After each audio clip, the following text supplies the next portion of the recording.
Hi, I'm Julie Cini.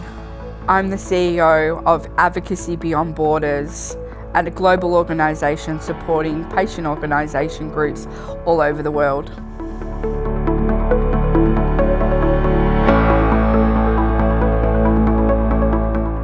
A couple of years ago, we applied through our National Blood Spot Screening Committee to have newborn screening added for SMA, and the process was actually approved by our federal government. So we have a two-step program in Australia. It gets recommended federally to say yes, that this disease needs to be added to this program, but it then goes to each state of Australia and they fund it with their own money.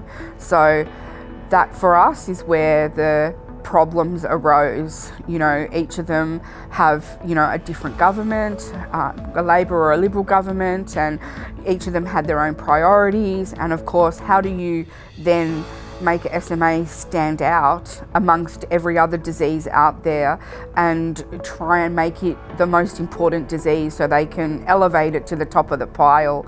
And that's been a big challenge. That's taken us about 12 months to be able to tell stories, to educate politicians, to make sure that there's many people advocating for our team. It's been a really big collaborative team effort, and I encourage anyone that is doing anything to do with newborn screening to get as many people involved as possible, because in this case, everyone makes light work of a big issue like this. We got clinicians involved, we got politicians involved, we got families involved to tell their stories. Obviously, pharma was involved to make sure that, they were part of the process as well. So it's been really good working with all these people to ensure, the making of that it's going to get on. And 12 months later, here we are, we've got every single state of Australia who have now committed funding for the program. There's only one state left that it's pretty certain that it'll come on. They're just a little bit slow in understanding the process and what they need to do because their testing is done out of another state. So the advocacy has been really brilliant for newborn screening. We have done lots of phone calls, lots of letters, and those key people in each state have been, beautiful, and they have helped. So they're on our team. They want to make sure that this is being passed. They've got skin in the game, and I think that's really a really important message moving forward, to get other people's skin in the game, because many hands make light work, and I could never have done this on my own. It would still be sitting there. I must be honest about that. So to make sure that other people have a vested interest in this, parents have a vested interest in this, clinicians have a vested interest in this, pharma has a vested interest in this, everyone has. And it's really great to see that. We did a similar thing with genetic screening. So we had a meeting in Parliament 5 years ago, and we talked about the importance of having genetic screening available for parents here in Australia. And that day I actually had he was then the Treasurer, and then he got to be the Prime Minister, Scott Morrison, in the room. His wife knew a family of mine, and I got onto her through, the back door sort of thing, and said, can you get him there? And he came that day, and he listened, and he got skin in the game. He wanted to make sure that he could do everything that he could to help us. And we got a pilot program that's been running over the last 3 years called Mackenzie's Mission. It was a pilot study to study many different genetic conditions, not just SMA, to see people, how they feel about going through the process of screening before birth. How many people did it pick up? you know, what are the ramifications of someone who does get picked up? Would they like IVF to make sure they screen it out? Would they just turn around and say, oh, actually, no, we're just going to go and fall pregnant naturally? So that study's just finished, and the findings will be presented in November. But before the change of government just recently in Australia, they did announce that Mackenzie's mission, the pilot program, would be funded fully from November 2023. So regardless of the study results, which I know some of the study results have been phenomenal, the funding will still be there to ensure that everyone in the future will get the test paid for on Medicare. So the test is currently $385. It tests for spinal muscular atrophy and 2 other conditions called Fragile X and cystic fibrosis, which are the 3 common genetic conditions out there that have the most effect on a family, and they will be funded next year. So somebody who can't afford it, you know, who can't afford the $385 for the test, will be able to be looked after. It's not just a rich man's test anymore, or a, you know, high society test anymore. It's available for everyone. And you do find when you see people in the system, sometimes it's the low socioeconomic people that have the worst luck. And if they would have just been provided a test, things would be so different. So this is really good for everyone in the country, you know, no matter what you know, race you are, you know, it's going to provide you a result so you can choose your reproductive future. And I think that's really important moving forward.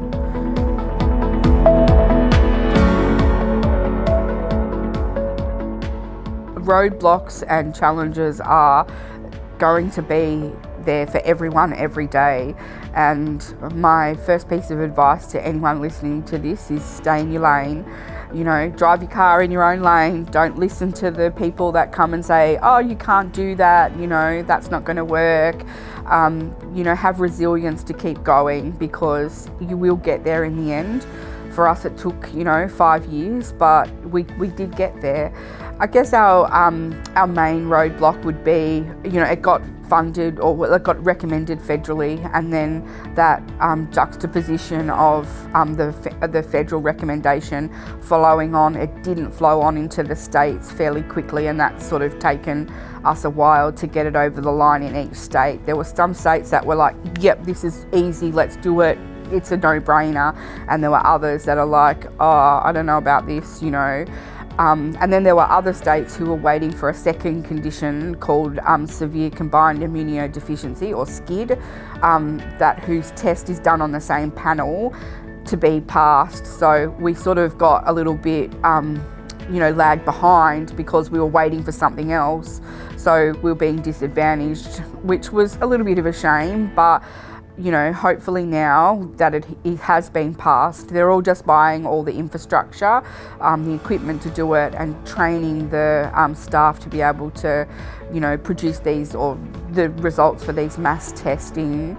They'll do 200 to 300,000 babies a year. So, you know, to pick up, you know, 30 or 40 kids a year in Australia, that is just going to be life-changing. And that's why you do it, you know. Like I said before, you don't want to bury your child, and to know that for me to know that I've changed somebody's life in 5 years' time who doesn't even know what SMA is a pretty cool legacy to leave on this world. Like I said, resilience is the biggest thing that it teaches you.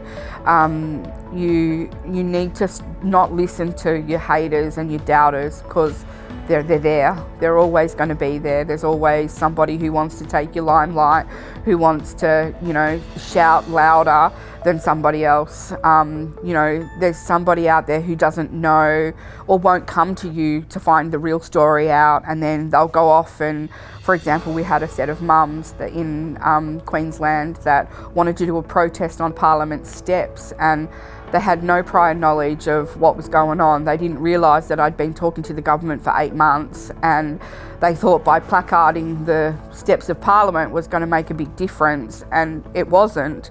The difference was made 8 months ago when I had the initial meeting.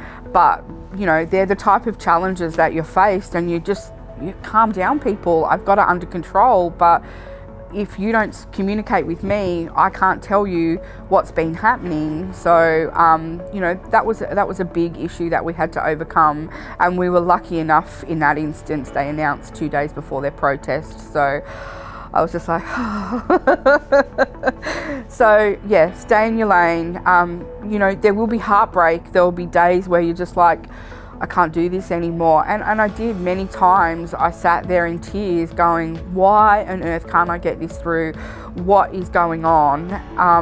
But you look at it, you go away, you have a bit of a break, you come back and you look at it again with fresh eyes, or you sit with someone who has fresh eyes and says, hey, how can we move forward on this? And you've just got to come back and have another go. And yeah, I did that for many years, and you know, there were haters all around me going, you can't do this, you know, you're not professional, like, to give it to somebody who can do it. And I'm just like, come and walk 5 minutes in my shoes, and then you'll see actually, you know, the amount of work that is put into, you know, doing something like this, and you know, you see how hard it is. So it's a long road, a lonely road sometimes. Yeah, there were lots of partners throughout the whole process. So clinicians, definitely, you need to obviously have your people, your patients as your partners, because who are you doing this for? You're doing this for them, and without their input, without their expertise and their knowledge, you can't move forward. And I guess the biggest partner and the most beneficial partner in the whole thing has definitely been pharmaceutical. You know, to be able to work with those stakeholders to make sure that, you know, they had skin in the game. Yeah, I understand they've got a drug in the back end, but this can't be done without everyone's input, and pharmaceuticals' input was definitely really, really important through the whole process. It's been fantastic working with them, that's for sure. So we had a meeting every week, and we're currently still having those meetings. We're not quite finished, so this has been going on for 12 months. So we would have a meeting of what was going on that week. Who did we need to talk to? Who did we need to email? What stories do we need to tell for each? So there were 7 different states and territories. So we would concentrate on, you know, the quick wins first. So for example, in Australia, New South Wales and ACT had a pilot program, so they were already up and running. So we felt we didn't need to talk to them for a little while because they had the big picture, they got it. So we went up to Queensland and had meetings with their government, talking to actually, you know, people who are going to be doing the tests. You know, how are you going? How can we help you? What infrastructure do you need input with? You know, is there anyone that we can connect you with? Can I connect you with the clinicians who did the pilot program?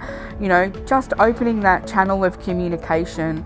And once you opened that channel of communication, you actually found out what they knew, what they didn't know, and what you needed to have to help them get this information. For example, our last state, which is Tasmania, have, you know, they're right back in the beginning. They don't even think they've got the draft pilot program, or they think they've only got a draft of the pilot program report, and it's been out for 2 years. So they're floundering because they've got no idea what they're looking for, and their testing comes from South Australia, or is done by the people in South Australia. So they're sort of twice removed from it. So we're early education with them right now to even get them to understand what the process is. And look, mate, you're the last person on the list here. How about you follow what everyone else is doing instead of going, oh, we need to read the information. We're giving them that information. They're saying they don't have that information. So sending them those reports, making sure that they're on their desks, following them up with them. Hey, is there anything else that we can do to make sure that we can help? And also talking to both sides of parliament, so the people who are in power and the opposition. That's super important. So you've got obviously, you know, premiers and leaders that are really have a vested interest in this. And then, for example, in Tasmania, you know, the Premier, he's like, yeah, and he's, you know, looking around as if he's not really interested. So we've got the opposition leader engaged, going, hey, this is on his radar, it needs to be on your radar, so you can make sure that he knows as well. So it's not just the government of the day's decision. We want to make sure that it's a bipartisan decision. We want to make sure that it's for everyone, because that's who it affects. It affects everyone. So we've had lots of meetings, lots of Zoom calls with MPs. You know, you get like a 15-minute window. You've got to really be succinct and get your message out in 15 minutes and, you know, say to them what you need. How can they help you? You know, this is a thing. A parliamentarian is an advocate for their local community. We've got people in your local community that need your help. Here's how you can help them. Can you go and speak in Parliament? Can you go and have a word to the Premier or the Prime Minister or whoever it is to make sure that their voice is heard? So that's sort of been the best way that we've had these partnerships work, where everyone has had skin in the game and they've wanted to help the bigger picture, and, you know, we've been successful. And I think that's what we need to replicate, you know, around the world. You know, go into these countries and say, who's the skin in the game here? Who do we need to talk to? What are the stakeholders that will play a part in this for the future? And let's talk to them. Let's open that line of communication so we can get this through quicker, rather than, you know, who wants to wait another 2 or 3 years for, you know, countries to have access to this? We need it yesterday. There's kids that are dying, and we can all play a part in saving someone's life. I mean, for me, when I got these treatments across the line, the feeling of euphoria is better than any drug you'll ever take, and you just want to keep doing it over and over again. And I want to give that feeling to somebody else. I want others to feel how I felt when you save someone's life. It is cool, and you're just like, oh my God, I need that again. I need that rush again. And that's what I want to empower on the stakeholders globally, to be able to say, okay, let's get this rush together, because it's better than any drug you'll ever take in the world.